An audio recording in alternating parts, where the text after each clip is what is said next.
안녕하세요. 저는 원로와의 대화를 진행을 맡고 있는 정한용입니다.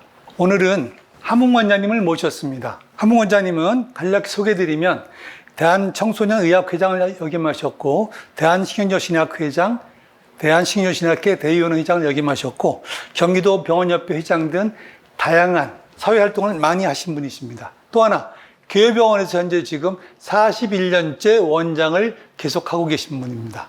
자, 소개해드리겠습니다. 안녕하십니까, 선생님? 안녕하세요. 네. 반갑습니다, 선생님. 네, 예. 어느 병원을 통틀어도 병원협회 일축하시면서도 그렇게 오래 하신 분들은 아마 거의 저도 뭐 이렇게 뭐 오너라면 모르겠지만 예. 이렇게 원장을 취업을 해서 하는 사람으로서는 아마 제가 최초이자 마지막일 수도 있겠습니다. 제가 처음 선생님 뵐 때부터 교회병원 원장님으로 뵙고 지금도 교회병원 원장님을 제가 뵙고 있으니까요. 예. 우선 요즘 어떻게 지내시고 계신지 간략히 설명을 좀 말씀 부탁드리겠습니다. 하여튼 요새 하는 일이라는 거는 뭐 잘 아시겠지만 평상시 진료 활동은 좀 줄여서 하고 있고요.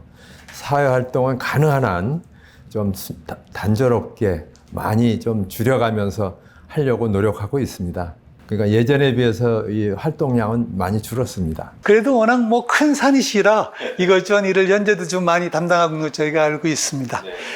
원로와의 대화에서 처음 질문을 시작하는 건 이제 정신과에 본인께서 관심을 갖게 된 계기에 대해서 말씀을 저희가 시작을 합니다. 네. 저는 참 이상한 그 경험을 어렸을 때 한 게 아마 정신과에 대한 관심을 갖게 된 동기가 되지 않았나 그렇게 생각을 합니다. 예전에는 제가 어렸을 때는 치료를 받지 못하는 정신질환자들이 굉장히 많아서 길거리에서 흔히 그 방황하는 모습을 보았었습니다.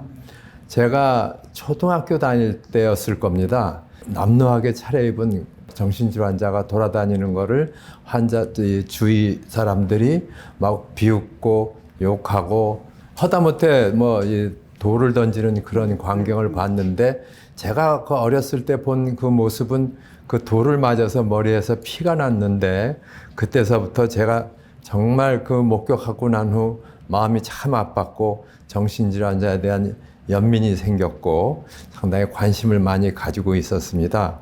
그런 과정 중에서 이제 의과대학을 이제 들어가게 돼서 참 잊고 있었던 그런 정신질환자에 대한 연민이 아마 이분들을 안 만났으면 또 제가 달랐을 수도 있을 텐데 민병근 교수님, 또 이규황 교수님, 또 석재호 교수님을 만나서 정신과를 할 수 있는 기회가 만들어졌고 쭉 이어서 정신과를 전공을 하게 됐습니다. 그럼 이제 의국 생활을 시작을 하셨을 텐데 의국 생활에서 그 만나신 존경하는 선생님들이나 그 의국 분위기에 대한 말씀을 좀 부탁드리겠습니다. 제가 이 대학을 나오고 한림대학병원에서 전공의를 시험을 보고 들어갔습니다.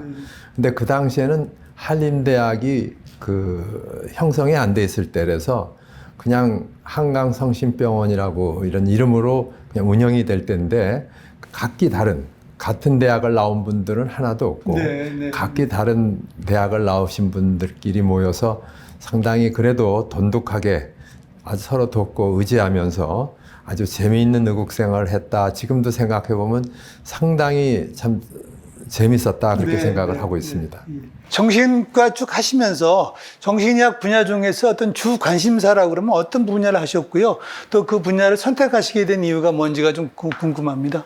원래는 정신치료를 전공을 하고 싶어 했었습니다.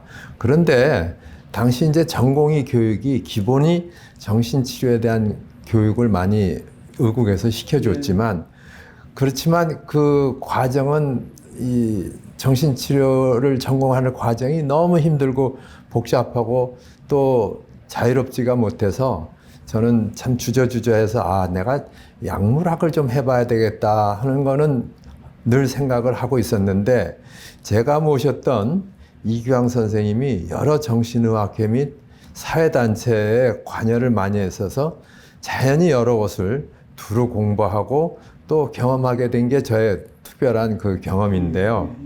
제가 모셨던 이규황 선생님이 그 교정기관에도 이 관심을 많이 가지고 계셔서 저도 그 선생님 따라서 지금까지 한 30여 년 이상을 거기에 있는 환자분들이 우리 병원에 그래도 오게 돼서 일주일에 한 2시간 정도는 그분들에게 활애를 하고 있는 그런 형편입니다.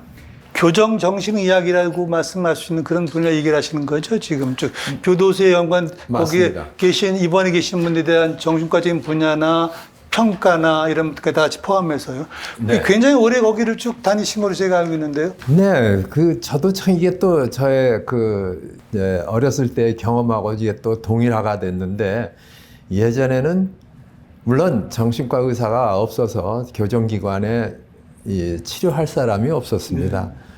일반 교도관이죠. 교도관들이 정신질환 환자를 관리를 했는데, 이제 하도 힘들다고 그래가지고 제가 자원봉사를 몇 번 갔는데, 그곳에 갔더니 그 당시에는 그 교도관들이 좀 이상한 소리, 헛소리를 하면 좀 구타를 했었어요. 지금은 전혀 그런 일이 있을 수는 없지만, 그 당시에 구타를 환자들이 그 이상한 소리를 하던 거를 금방 멈추고 그냥 가만히 있게 되니까 이 교도관들이 정신과 선생님 보세요. 제가 이렇게 그 선생님보다도 낮게 진료를 하잖아요. 그래서 제가 너무 놀라가지고 이게 정말 이 교도관들을 좀 많이 교육도 시키고 많이 변화를 시켜야 되겠다. 내가 여기서 봉사를 좀 많이 해야 되겠다 하는 생각을 갖게 된 계기가 됐다고 보면 될 것 같습니다.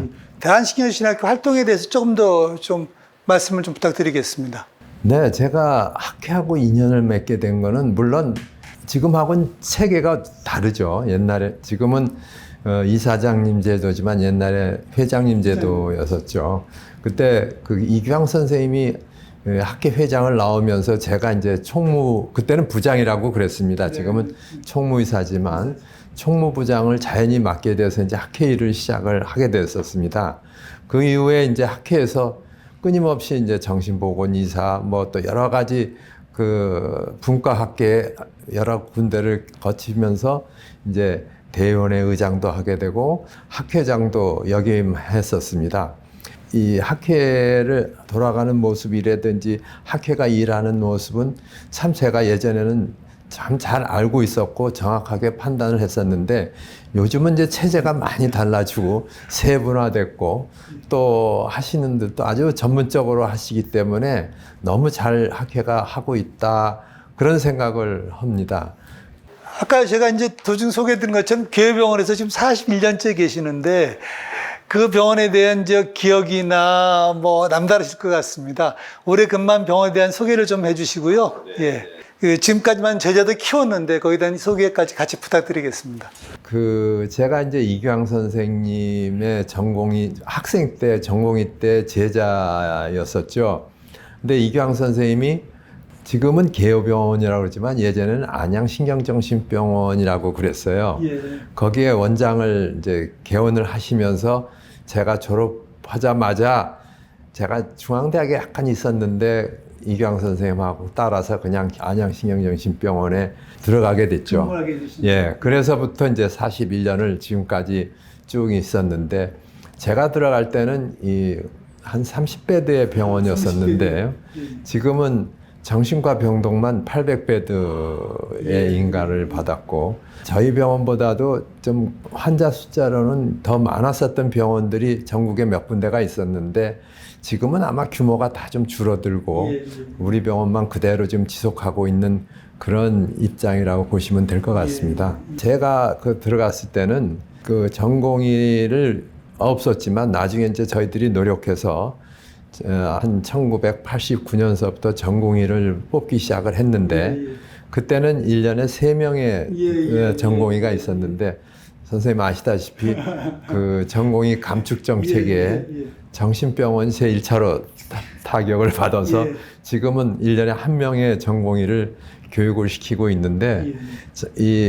우리 전공의들이 그래도 졸업하고 정말 성실하게 어디 가서도, 어떤 분은 대학교 교수 하시는 분도 있고 다른 정신병원에 가신 분도 있고 또 많은 분들이 개원을 해서 개원이 생활을 하고 있는 분들이 많은데, 이 친구들을 만나보면 이 친구들의 얘기는 이구동성으로 다양한 환자군의 치료를 해서 여러 가지 공부를 할 수 있는 기회가 많아서 매우 좋았다고들 아주 좋아합니다. 그래서 저도 아주 좋아하고 우리 졸업한 전공의들도 우리 병원에 대한 그 느낌이 굉장히 좋은 걸로 저는 알고 있습니다. 지금 현재 같이 근무하시는 전문의 숫자가 지금은 전문의 숫자가 이제 각 파트별로, 분야별로 있어서 지금은 14명이 같이 근무하고 있습니다. 그래서 제가 거기서 의무원장을 하고 있고 다른 또 원장을 또 한 분 또 이번 올해서부터 원장을 또 했습니다. 30배에 대해서 800배더라면 정말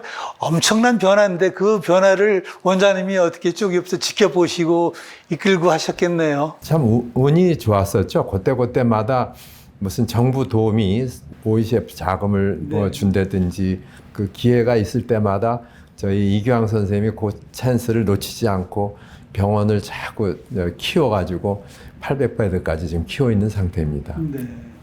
말씀 그렇게 아주 쉽게 하시지만 제가 옆에서 알고 있는 것도 여러 가지 큰 어려움들이 많이 있었던 걸로 알고 있습니다. 저희 병원의 특징이 이제 다른 병원들 소위 이제 우리가 쉽게 얘기하는 대형 병원이라고 하면은 수백 명씩 있는 병원들은 의료급여 환자를 위주로 운영을 했었는데 저희의 모토는 의료급여보다도 일반 보험 환자들을 위주로 우리가 꾸려보자 하는 게 아마 그 크게 된 동기도 그래서 커졌지 않았나 그렇게 생각을 합니다. 제 아까 소개드린 것처럼 경기도 병원협회 회장도 하셨고 또 전체적으로 의사협회에서 상당히 많은 역할을 하신 걸로 알고 있습니다. 아마 정신과 학회에서 의협과 병협에 관계된 일은 원장님이 제일 많이 하신 걸로 알고 있는데 그 부분을 조금 소개 부탁드리겠습니다. 제가 그 우연하게도 이제 경기도에 병원이 있으니까 그 병원 원장을 하니까 사회활동을 많이 하게 됐었습니다. 그 사회활동을, 지역사회 활동을 열심히 하다가 보니까 제가 기억에 남는 거는 경기도 병원협회장, 그때 병원이 경기도가 서울에 못지않게 병원이 많았었습니다. 근데 그 중에서 제가 선택이 돼서 경기도 병원협회장을 하는데 그때 2008년도인가 메르스 전염병이 돌았을 때 제가 그 병원들을 대표해서 메르스 대책위원회 위원장을 경기도에서 해가지고 그때 상당히 많이 재밌는 일들이 많이 있었습니다. 그래서 이제 그 동분서주를 하면서 그 이제 우리 메르스를 잘 아시겠지만 이제 평택에서부터 크게 발병을 해서 이제 퍼지게 됐기 때문에 경기도가 그때 주축으로 상당히 많은 역할을 했었습니다. 그때 제가 도와서 병원들하고 같이 대책을 마련하고 여러 가지 일을 하는 거를 지금 돌아보면 굉장히 동분서주했다. 힘드셨겠어요. 네, 그렇게 생각이 듭니다. 그래서 지금 현재 코로나의 대책도 아마 그 당시에 메르스 경험한 거로 해서 큰 얼개가 짜진 걸 알고 있습니다. 네, 그래도 또 이 메르스는 생각보다 좀 심하긴 했지만 그래도 일찍 끝나지 않았습니까? 한 3개월. 그래서 아마 이번에도 정부가 코로나도 생겼을 때 한 3개월 정도 지속이 되면 끝나지 않을까 하고 처음에 계획을 했었던 것 같아요. 그랬는데 지금 벌써 2년 반이 넘어가니까는요. 그때하고 지금하고는 상황이 너무 다른 상황입니다. 경기도 병원협회 일 외에 그 의협에서도 일을 조금. 네, 의협에 대의원을 했었죠. 경기도 대의원을 했었고 제가 그때 의협하고 참 묘하게 병원협회, 대한병원협회, 거기에서 이제 뭐 여러 가지 일을 많이 했습니다. 거기서 보험이사도 했고 무슨 총무이사도 했고 또 나가서 요즘에는 이제 그 상임 고문을 요새도 맡고 있는데요. 의협하고의 관계에 중간 다리 역할을 많이 했었습니다. 그래서 의협에도 많이 왔다 갔다 했고 주로 일하는 곳은 병협이었었습니다. 네. 그 후학들이 정신과 의사들이 그 병협 일과 연결이 꾸준히 됐으면 좋겠는데 그 부분을 안타까워하시는 말씀을 제가 많이 들었습니다. 그 뭐 선생님 잘 아시겠지만 그 정신병원 나름대로의 그 정신병원 협의회가 생겼습니다. 그것도 이제 그냥 있었으면 이 병원협회하고 긴밀한 정신과 의사들이 협력을 할 텐데, 이 정신병원 협의회가 생기면서 병협하고 거리가 좀 있었는데, 그래도 대한병협에서 이 정신병원을 많이 관리를 해주려고 노력은 하고 있습니다. 그래서 지금은 아마 우리 그 후학들 중에서 정신과 병원을 하시는 분들이 4분이 정신병원의 이사로서 같이 활동을 하고 있습니다. 예. 그래도 조금 후학들이 연결이 돼서. 네네. 앞으로도 계속 연결이 될 거라고 저는 기대하고 또 그렇게 할 것 같습니다. 예. 지금 이제 오래 정신과 의사 역할을 하셨는데, 정신과 의사로서 생각나시는 가장 보람 있었던 일이라면 무엇을 들을 수 있을까요? 어떤 한 가지를 얘기하기는 정말 어려울 것 같아요.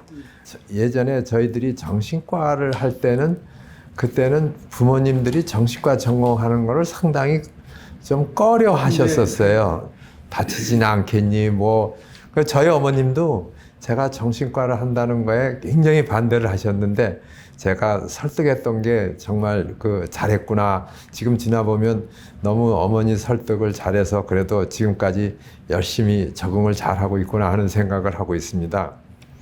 재미있었던 기억이라는 것보다도 기억에 남는 일은 여러 가지가 많은데, 교도소 경험을 얘기를 안 할 수가 없습니다. 그래서 제가 상도 많이 받고 그랬지만, 교정 정신의학을 그때도, 지금도 마찬가지지만, 그때도 이 정신과 의사가 교정시설에 가는 경우가 그렇게 많지 않았었어요. 그렇지만 거기에 가면 환자들이 너무 많았었습니다. 이 어느 교정시설이든지 정신과 이 환자들이 그냥 넘쳐 있었는데, 너무 이 정신질환 환자들이 치료도 못 받고 너무 좀 어려운 일을 당해서, 내가 앞으로 봉사할 곳은 이곳이 내가 봉사할 곳이다라는 생각을 하게 된 것이 아마 제일 기억에 남고요. 그때 내가 교도관 교육도 시키고 정신과에 대한 이해를 시켰는데, 지금도 한 20-30년 지났는데도 지금도 연락하는, 인사하러 연락하는 교도관들이 있을 정도로 상당히 그때 열정적으로 하지 않았나, 그런 생각이 듭니다. 정신 건강의학과 의사로서 가져야 하는 마음가짐이나 태도, 이런 거에 대해서 좀 의견 있으면 말씀 부탁드리겠습니다. 정신과 의사는 다른 사람의 마음을 이해하고 설득하고 도와주는 역할을 하는 사람들인데, 환자들에게 항상 따뜻하고 정중하게 대하는 모습이 꼭 필요하다고 저는 생각을 합니다. 의사는, 특히 정신과 의사는 슈퍼맨이 아닙니다. 그저 자기 일을 열심히 하려고 노력하는 사람들일 뿐일 거라고 저는 생각을 하는데, 그래서 항상 저희들 교육받을 때도 그렇지만, 정신과 환자가 너한테 대한 교과서다라는 얘기 많이 들었지 않습니까? 그래서 환자들한테 내가 이렇게 하는 거는 환자들 덕분이다라는 그런 감사하는 마음을 환자한테 기울여주면, 환자들도 치료자에게 마음을 더욱이 기울이는 것 같은 그런 생각이 있습니다. 그래서 항상 그런 마음가짐을 갖고 지내야 되지 않겠나, 그런 생각을 합니다. 다음 질문은 이제 일반인들이 가져야 하는 정신건강에 대한 마음가짐이나 태도에도 혹시 말씀을 좀 부탁드리겠습니다. 다 아시는 얘기지만, 제가 알기에는 정신질환이 이제는 더 이상 특이한 질환이 이제 아닙니다. 주위 누구에게도 발생할 수도 있고, 또 그런 상태로 지내는 분들이 또 많이 있습니다. 단지 도움이 조금 더 필요한 사람들일 뿐이지, 그런 사람들에게 차별을 두고 또 다른 사람과 똑같이 대하지 않는다는 것은 정말 안타까운 일이라고 생각합니다. 진심 어린 마음으로 대할 때 서로의 느낌을 공유하고 이해를 하여 같이 존재하는 환경을 만들어가는 그런 모습이 되었었으면 좋겠습니다. 이제 저희가 늘 대하고 있는 정신질환으로 고통받고 있는 환자 혹은 가족분들한테 말씀하시고 싶은 내용이 있으면 좀 부탁드리겠습니다. 참 이건 안타까운 얘기라고 생각을 해요. 그간 많은 환자나 가족을 만나봤지만, 환자나 가족한테 또는 이제 가족들에게 입원을 시켜놓거나 치료를 받는 가족들에게 뭐라고 얘기할 수가 없을 정도로 안타까운 일인데요. 요즘에는 그래도 이런 상담하는 내역이라든지 또는 치료하는 약물 제제가 많이 발전을 해서 예전하고는 다른 새로운 치료들이 지금 되는 것 같은 모습을 보이고 있습니다. 따라서 아무리 힘들고 어렵다고 느껴도 믿음을 갖고 치료자를 믿고 도와주시면 반드시 완전하지는 않지만 좋은 세상이 올 거라고 저는 늘 생각을 합니다. 그러니까 아마 믿고 따라주시는 게 제일 중요하다고 생각을 합니다. 네, 감사합니다. 늘 저희들이 환자를 대할 때나 가족을 대할 때는 그 안타까운 마음을 갖고 있는데 아무래도 기본적인 태도에 대한 말씀이 굉장히 중요한 것 같습니다. 큰 병원에서 원장님을 한 40년 하셨는데 그런 방향에 대해서 우리나라 정신의학이 나아갈 방향에 대한 조언을 부탁드리겠습니다. 제가 생각할 때 우리나라 정신의학의 발전과 변화는 앞으로도 지속적으로 일어날 거라고 생각을 합니다. 따라서 제가 생각할 때는 가슴을 열고 서로에게 지혜를 주고 힘을 합해서 정신질환이 있는 환자를 효율적으로 치료할 수 있어야 합니다. 편견이 있는 사회가 조성되지 않도록 그렇게 노력을 해야 된다고 저는 생각을 합니다. 정신의학의 발전은 그냥 이루어지는 것은 아니라고 저는 생각을 합니다. 예. 아직도 좀 남아있는 그 정신의학 혹은 정신병에 대한 편견들을 조금 더 줄이고 그래서 정신과 환자, 정신과 병이라는 부분들이 늘 우리랑 같이 있고 늘 옆에 있다는 부분들이 앞으로 조금 더 알려져서 그런 불편하신 분들이 더 쉽게 진료에 더 할 수 있는 그런 분위기를 만드는 것이 중요할 것 같습니다. 또 정신의학 쭉 전공하시는 지금도 쭉 하고 계시는 후학들한테 전하고 싶은 말씀 있으시면.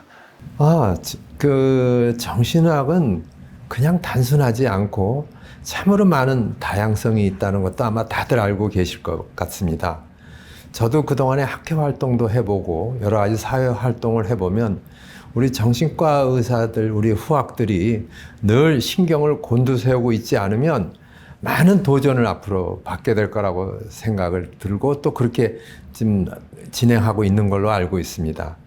그래서 어떻게 보면 지금까지 이루어왔던 정신의학의 일부 분야를 타 전문 분야를 하시는 분들에게 많은 도전을 받게 되는데 항상 연구하고 협조하며 정신질환의 그 범위를 잘 지켜서 이룩해 주셨으면 하는 게 저의 희망입니다. 현 시점에서 조금 큰 얘기긴 한데요. 국민의 정신건강에 대한 의견이 있으시면 부탁드려도 될까요? 네. 이 정신병은 사람의 욕구가 적절하게 현실적으로 충족되지 않을 때 비현실적인 방법으로 충족시키려고 하는 현상이 나타난다고 볼 수가 있어요. 그래서 주어진 현실에 감사하며 만족하게 받아들이는 것이 정신병을 예방하고 건강하게 생활하는 방법이라고 저는 생각을 합니다. 요즘은 좋은 약들이 수없이 나왔지만 좋은 약을 처방하는 것이 곧 좋은 치료라는 등식이 성립되지 않죠. 환자는 의료진이 최고의 간십사가 바로 자신이고 나를 위해서 의료진이 최선을 다할 때 신뢰가 만들어지고 비로소 치료가 된다고 믿고 있습니다. 인간관계가 환자하고 사이에 잘 이루어져야 좋은 치료가 될 거라고 저는 생각을 합니다. 네, 말씀 감사합니다. 끝으로 마지막 질문 네. 드리겠습니다.